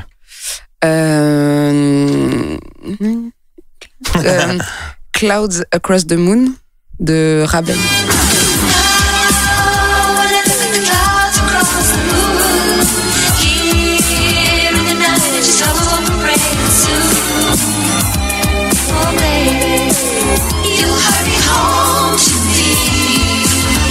Le dernier livre que tu as lu?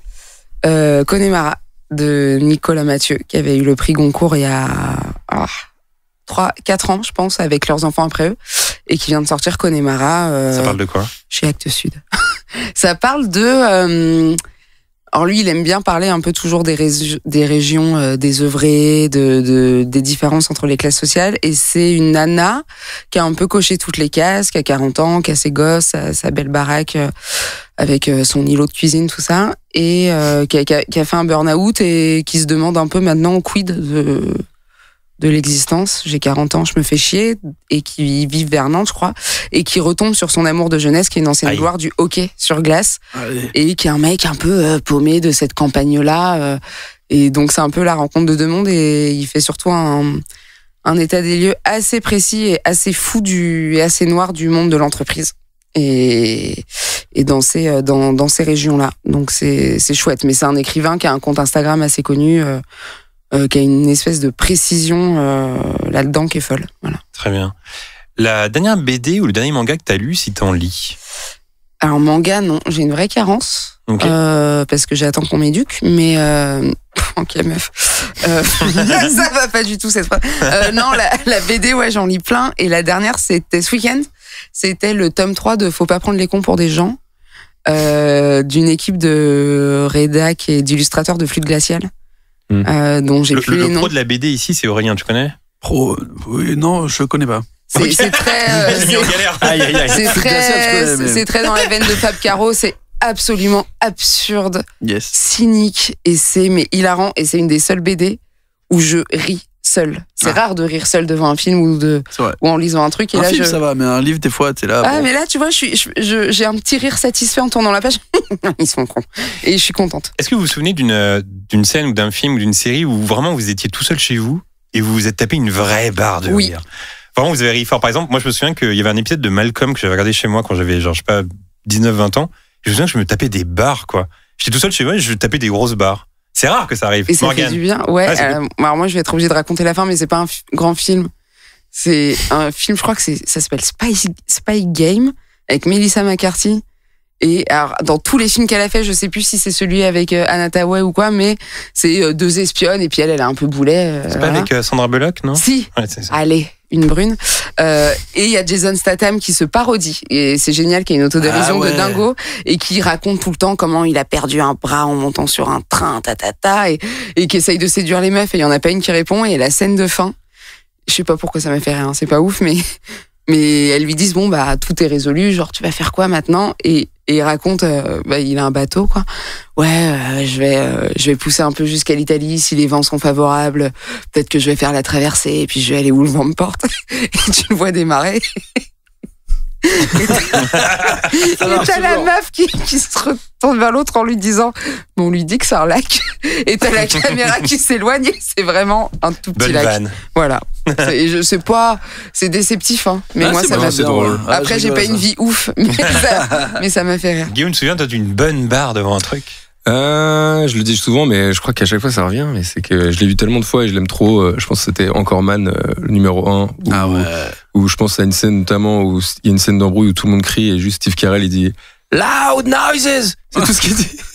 Genre avec sa gueule, je suis là, c'est pas possible. Je l'ai pas vu. Oh il paraît, mais je sais. Oh là là, je sais, mais il paraît que c'est tellement culte. C'est légendaire. Bah ouais, un peu les Will Ferrell, je crois, quand je suis tombé dedans, c'était incroyable. À chaque fois, il y avait un moment où j'avais un fou rire, notamment Ricky Bobby là, joué par Sacha Baron Cohen qui joue le méchant, tu vois, qui est un Français, qui a un accent éclaté. Et il y a un moment des trucs débiles, tu vois, mais il conduit une voiture et en fait sa voiture elle se conduit tout seul parce que lui il boit du thé, genre. Et en même temps il fait Ricky Bibi avec un accent qui veut rien dire et genre je partais dans des fous rires juste sur son personnage à parler juste Ricky Bibi.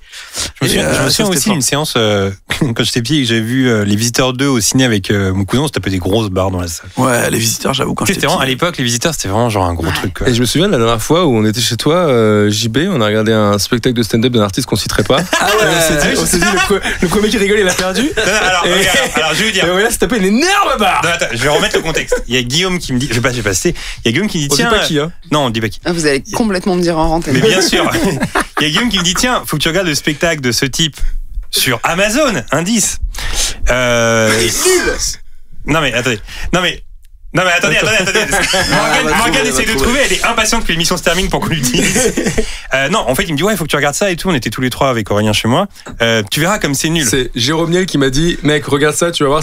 Comment il balance lui là-bas là. Non, mais vraiment, on dit pas qui c'est. Ah bah c'est pas. Bon, très bien. Et donc, du coup, on regarde et comme prévu avec Guillaume, on rigole pas. Sauf que l'autre là-bas, Aurélien, il se tapait des grosses barres. Sur une vanne, pas ouf. Il se tapait des grosses barres tout à l'heure. Parce qu'il y a un moment où il y a un truc. Plusieurs moments. Ça, je suis parti dans un fou rire. Genre, il a vraiment dit ça. Et genre, vous l'avez pris en mode ça le fait rire. Non, mais attends, vraiment, genre tout rouge et tout. Il se rochait et tout. Il se tapait des grosses. J'avais un fou rire. Il était éclaté. J'avais un vrai fou rire. Non, mais comme quoi, c'est bien, c'est-à-dire que chacun a son public. Bien entendu. Chacun son humour. T'apportes de la noirceur dans ce podcast, Guillaume. Je juge pas, je me souviens juste de ça. Ici, c'est la team bienveillance et toi, t'arrives et tu vois. La team bienveillance. C'est bienveillant ça. Bon bah t'as glissé, j'ai glissé, voilà. On est deux hein. J'ai envie de dire le nom du gars pour que tu glisses encore plus. Non. On te le dira Morgane. Bah évidemment. La dernière c'est pas terminé. Le dernier objet culturel que tu as acheté. Bah une BD. Très bien. Bah oui, mais pardon, moi j'achète pas des figurines et tout. J'ai pas une étagère avec des trucs qu'on déballe pas, parce que ça se déballe pas. Ça juge fort. Mais j'adorerais. J'ai une bibliothèque mais triste à crever et parfois j'essaye, je vous jure, d'acheter des petits objets parce que je suis allée faire un autre podcast chez d'autres gens. Ah ouais. Chez Flaubert. Très bien. Et qui a une bibliothèque incroyable avec tellement de trucs trop cultes et trop cool. Et moi, j'ai essayé de refaire ça chez moi et c'est pété, quoi. J'ai que des bons vieux romans avec un coquillage. Et je suis hyper fan. Ça, oui. Non, c'est nul. D'accord. En fait, c'est nul. Et j'ai un dictionnaire d'italien que j'ai mis un peu, tu sais, sur le teco comme ça, genre, ça fait de la couleur. Et c'est un peu, bah non, c'est nul. Donc, offrez-moi des figurines. Et non, là, c'était le Open Bar 2 de Fab Caro que j'ai acheté. Très bien, je note. Et enfin, le dernier artiste que tu as suivi sur Insta. Leslie Mann. Ah, pas mal, donc la femme de Judd Apatow. Ouais, et j'ai vu un film avec elle et je me suis fait la réflexion, comme tous les films que je vois avec elle, que cette meuf est absolument magnétique, je trouve. Incroyable. Elle est drôle aussi. Elle est drôle, elle est juste, parce que tu pourrais vraiment la mettre dans un drame. C'est vraiment Julianne Moore, physiquement, sur plein de trucs, sur le sourire et tout, et je me demandais ce qu'elle donnait sur les réseaux. Donc je suis allée checker. Et aussi la fille de Judd Apatow et Leslie Mann, qui est dans Euphoria. Comment elle s'appelle déjà? Dans Euphoria. Ah, je me rappelle plus de son prénom. C'est leur fille. Allez, c'est laquelle? C'est la meilleure pote de Roux qui sort avec le dealer. Celle qui crée le spectacle à la fin. Ouais, C'est la metteuse en scène d'une La sœur de Ciné. Fille de Judd mais Apatow. oui, et Maud de Alice Apatow. Lemon. Exactement. Voilà, Maud Ah, Apatow. je savais son. C'est d'ailleurs, bon, elle- voilà. d'ailleurs, Je suis elle- détective privée. Je suis détective privée. Je suis en vacances. Mais d'ailleurs, je dis peut-être Elle une est bêtise, belle, mais je elle, suis en pas plus. dans Licorice Pizza. Non, c'est belle. Non, c'est pas elle. C'est pas elle. Non, Très bien. c'est la fille Parce de que- quelqu'un d'autre. Parce que je sais que dans Non, Licorice c'est le Pizza, il y a fils plein Philippe de. Seymour Hoffman, ça n'a Oui, rien à voilà. voir. Il y a plein de fils et de filles d'eux qui jouent dans, Ouais. dans le Je jeu. crois pas qu'elle saute dans non. Ce podcast est désormais terminé. Oh. Morgane, est-ce que tu peux nous en dire plus sur ton actu? Non. D'accord. Non. C'est la fin de cet épisode. Non, si, attends, pardon. Si, bah, je suis en tournée. Je sais pas quand ça sort quand. Eh bien, cet épisode, figure-toi, sort le 31 mars. Tu seras où le 31 mars? Je serai où le 31 mars? Ah, mais j'ai 3 actus cette semaine-là, trop Ok. cool. 31 mars au soir, qui est un jeudi, je serai à Rennes avec plein de copains sur le plateau qui s'appelle Tellement Marrant. Je serai après avec mon spectacle le lendemain à Nantes et le dimanche 3 avril, du coup, parce qu'on sera passé au mois d'avril, je serai à la soirée One More Joke. Venez, on va faire du stand-up sur la Tour Eiffel avec plein de potes aussi. Il y a Jérémy Crédville, Alex Ramirez, Redouane Arjan. Il y a une session à 17h et une session à 20h30. Donc cet épisode sur le 31 mars, dans l'après-midi, ce qui fait qu'il vous reste quelques heures pour voir le spectacle de Rennes, c'est ça, hein? S'il reste des places. Rennes, c'est un plateau, ouais, on est plein d'humoristes, c'est chouette. Et surtout demain à Nantes, c'est Très que bien. moi. Parfait. Et je serai à l'Européen à Paris tous les mercredis à partir d'octobre. Alors, comme ce podcast est écouté un peu partout en France, est-ce que tu peux donner quelques lieux autres que Toulouse, là, avec des dates, là, pour ceux qui nous écoutent, Il y a qui sont tombés fous de toi, là, pendant ce podcast et qui ne connaissaient pas? Il y a Toulouse, il y a Montpellier qui arrive, Liège, Nantes, Rennes, Genève, Besançon, Versailles, Aix-en-Provence, il y a Nice, il y a Toulon. Pas mal. C'est pas mal, franchement. Là, Ouais, en 2 Est-ce mois, qu'il y a une ville dans laquelle tu peux préfères avoir de la jouer? vie sociale. Une ville où... D'ailleurs, est-ce que le public est différent en fonction des villes? Ouais. Ok, de ouf. d'accord. Et après, moi, c'est une première tournée et je fais une tournée des petites salles. Donc, je fais une tournée des salles de 200 à 300. Donc, qui est un peu une tournée de rodage que j'aurais dû faire il y a 2 ans, mais Covid. Donc, oui, c'est vraiment différent selon les villes, selon que tu sois plus dans des milieux très urbains ou un petit peu plus ruraux. Donc, là, t'adaptes ou pas. Ok. Mais après, c'est ton choix. D'accord, très bien. Et j'avoue que le public belge, Ah, le public à belge. chaque fois que je vais à Liège, je suis très contente. En plus, j'ai mon amie Fanny Ruet qui fait la première partie, donc les gens sont très contents de nous voir ensemble. Et à chaque fois que je vais à Bruxelles, c'est génial et je joue tout. Et c'est tellement génial que je me fais engueuler parce que sur un spectacle d'1h10, 1h20, j'ai toujours 1h40. Parce qu'ils sont top. Là, j'ai pris un énorme kiff à Marseille. Mais en fait, globalement, en dehors de Paris, les gens sont assez aimables. Hein, c'est fou, ça. À Paris, non? Non, mais c'est un public en stand-up qu'il faut un peu plus aller chercher. Ok. Qui sont un peu plus... Blasé, peut-être. Ouais, qui sont un peu plus dans leur journée. Qui était peut-être un peu plus compliqué, un petit peu moins détente. Et il faut plus, vas-y meuf, fais tes preuves. Parce qu'en fait, on ne connaît pas. C'est quoi, là? Tu vas nous parler Et de est-ce quoi? que du coup, il n'y a pas un lien avec le fait que, par exemple... Quoi? Que tu sois mauvaise. Le truc hyper violent. Non, je suis en galère si c'est ça la fin de ma question. Non, est-ce qu'il n'y a pas un lien justement avec le fait que à Paris, la proposition culturelle est telle que les gens consomment énormément de choses, alors qu'en Provence, il y a peut-être moins de choses à consommer, donc peut-être que ça a valeur plus d'événements, d'aller voir un spectacle, ou je sais pas, tu vois. De ouf, mais si, il y a ça. Et après, il y a... Mais bon, tu vois, sur des villes comme Marseille, il y a quand même une bien grosse sûr. proposition. Mais tu vois, ce qui est... Ou par exemple, à Avignon, tu joues pendant le festival d'Avignon, les gens enquillent 6 spectacles par jour. Quand toi, t'es le 6e, ça va être plus dur. Mais ce qui est assez ouf, c'est quand tu vas dans des villes, des plus petites villes ou des villages, t'as ce que nous, on appelle ensemble, entre nous, un public d'abonnement. Les gens viennent pas te voir toi. Ils viennent te voir parce que c'est le centre culturel de l'endroit. Ok. Et que ce samedi 12 avril, il y a quelqu'un. Et ça, quand tu joues, bon, en général, c'est un public cheveux blancs, D'accord, ok. mais vieux, genre, tu vas prendre le pouls au premier rang parfois, et tu te dis, ils savent pas du tout qui je suis. C'est des gens qui ont jamais vu du stand-up, donc qui s'attendent à un truc de sketch avec des perruques, tu vois, la rock Mais palmade. du coup, ça rigole pas. Du coup, ça... En fait, c'est horrible parce que ça rigole... Non, mais ça rigole moins. Ouais. Moi, il y a des côtés très parisiens quand même, tu vois. Et ça rigole moins, mais c'est à l'écoute à mort. Et toi, t'as l'impression que c'est un tunnel inimaginable justement, et que c'est un moment horrible. Et en sortant, les gens passaient une bête de soirée. Ils te demandent des photos, ils sont trop contents. Mais c'est incroyable, ça. Alors vous avez qu'un micro et vous racontez comme ça votre vie, quoi. Et bah ouais, mais attends, le stand-up en France, c'est à 5 minutes, donc c'est super. Est-ce que ça t'est déjà arrivé d'avoir des salles où vraiment ça fait un gros flop?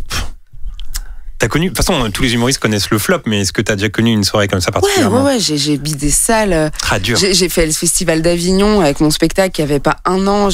C'était un Avignon hyper particulier pour moi parce que j'étais dans un moment de ma vie où, enfin, je suis partie là-bas en burn-out et je sais pas comment j'ai trouvé l'énergie de jouer parce que tu joues tous les jours, 28 jours d'affilée, le spectacle. Et tu tu donnes tes flyers de 14h à 17h dans une ville chauffée à 1700 degrés parce que c'est Avignon au mois de juillet. Il y a une putain de cuvette, il n'y a pas un pet devant. Tu vas, tu te changes, bim. Moi, je me changeais, je mettais un t-shirt propre, petit coup de lingette et tu vas jouer ton truc devant une salle de 4 personnes. Ah ouais. Devant une salle de 4 personnes. Donc, littéralement 4 personnes ou... 4 personnes. Et 4 personnes qui ne viennent pas ensemble. Donc, au fond, un vieux qui dort, machin. Et je me rappelle avoir fait ça. Et ce soir-là, il y avait un humoriste qui s'appelle Alex Vizorek qui était venu me voir parmi ces 4 personnes. Et je me suis dit, bah putain, heureusement que j'ai tout donné quand même parce que grâce à lui, je suis quand même sur France Inter. C'est cool. Tu l'avais reconnu avant ou Ouais, j'avais vu Vizorek dans le nom. J'étais là, non, vous foutez de ma gueule. Ça fait 3 semaines qu'on fait du complet. Il vient, voilà. Donc ça, c'était compliqué. Et ouais, il y a eu des. Et où est-ce que tu trouves la force de jouer le spectacle quand il y a 4 personnes comme ça? C'est dur d'aller chercher la force d'aller le jouer quand il y a 4 personnes. Mais même quand ça bide, et même parfois quand c'est super, c'est dur d'aller chercher la force parce que toi, t'es pas forcément dans un moment de ta vie où tu te sens de faire des blagues. Et là, il y a un truc, enfin après, ça dépend vraiment des gens, mais moi, c'est très... Je me mets dans un truc de sportive. La même chose que, comme je fais pas mal de sport, la même chose que, en fait, faut pas te rendre compte que tu vas. Tu sais, quand tu vas courir, moi, quand je me lève le matin à 6h du mat pour aller courir, je me dis, meuf, là, il y a un truc, ton cerveau n'est pas là. J'entends le réveil, je me lève, je mets mes baskets et il faut que je sois déjà sur le boulevard en train de courir en me disant mais attends, qu'est-ce putain, que je fais là je suis partie. Ah bon, maintenant je vais pas rentrer. Donc là, il y a un truc, je me dis allez, c'est 1h20. Bim, après tu rentres et t'es à l'hôtel et tu dors ou tu fais la fête ou tu fais ce que tu veux, mais il y a 1h20, quoi qu'il arrive, il va falloir le faire, arrache le pansement. Ça arrive heureusement très rarement, mais parfois tu vas pas bien et il faut le faire. Et bon, après t'es quand même porté par les gens qui rigolent, mais quand t'es dans cette humeur-là et que les gens rient pas, c'est parfois moi j'arrive, je sais que cette blague-là, elle arrive au bout de 20 minutes et je me dis putain, il en reste 60. Et voilà, je vais aller à un Paris-Ajaccio, quoi. Et toujours une pointe de stress avant de commencer ou tu gères maintenant Toujours. Ouais, toujours. Très de bien. moins en moins, mais toujours toujours ce moment dans les coulisses à me dire, mais bon, ça aurait été cool d'être fleuriste aussi. Ouais. C'est donc la fin de cet épisode. Merci pour cette actu, Morgane. Évidemment, on vous conseille de voir ou de revoir le premier Pirates des Caraïbes. Et si vous cherchez des idées de films, vous avez toujours le précieux outil Cinématcher dispo sur le site de We Love Cinéma. Merci à Ninon et Timothée qui ont contribué à réaliser cet épisode. Quant à nous, on se retrouve dans 2 semaines, promis. Bye tout le monde. Ciao.